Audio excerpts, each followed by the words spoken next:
মুসারে আল্লাহরে জিগাইবানি, আমি গরিব মানুষ, আমি ভালো কিছু কিনতে পারি না, ছেলে মেয়েকে ভালো কিছু খাওয়াইতে পারি না, ভাঙ্গা ঘর, এত গরিব, ভালো করে ঘর বানাইতে পারি না।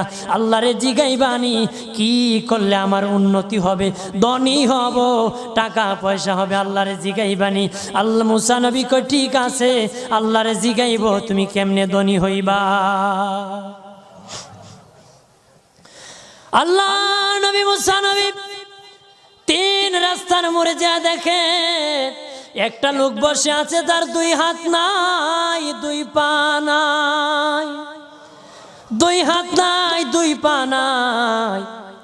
ওই লোক ডাক দিয়া কয়, মুসা রে, জীবনে কোনোদিন নিজে হাঁটতে পারি নাই, নিজ হাতে খেতে পারি নাই, কেউ খাওয়াইলে খাই, নতুবা উপবাস থাকি, বৃষ্টি আসলে ভিজি, সেখানে